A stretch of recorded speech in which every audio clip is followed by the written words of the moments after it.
So I'm making some additional commentaries on, this is an additional commentary on the book of Job. I spoke recently about the book of Job in an overview. I want to talk a little bit more about just the general biblical attitude towards suffering. The prophets, they really believed that the world was ruled by a just and good God. And so they adjusted their vision of the world to that vision of God. And that's understandable. I think that the prophet's experience of God was genuine. God really is found in goodness and in justice and in love. That is what God is. But the world does not conform to that image.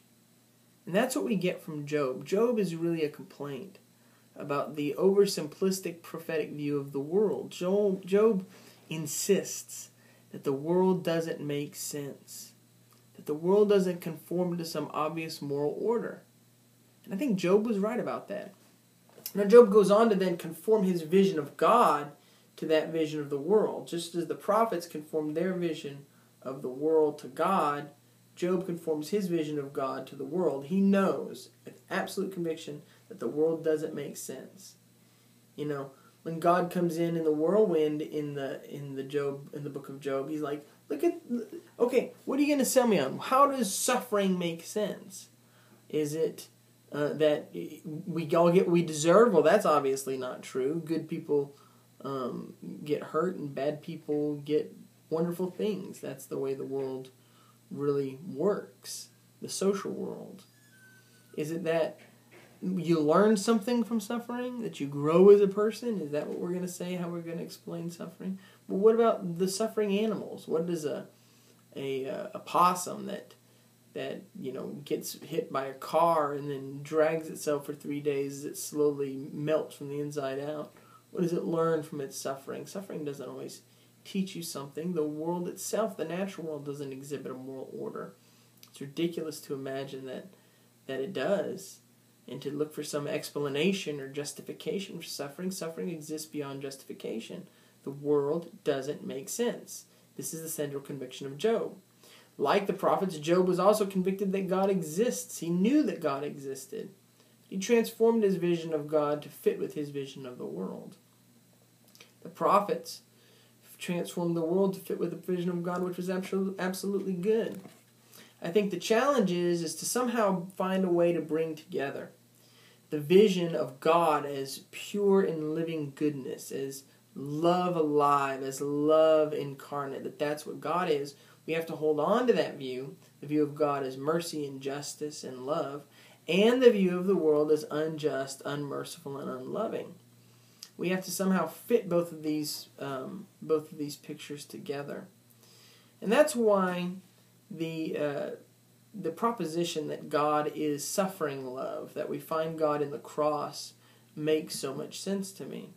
It's also why I tend to believe that there really is a biblical devil, that there is some kind of darkness or evil which stands over against God.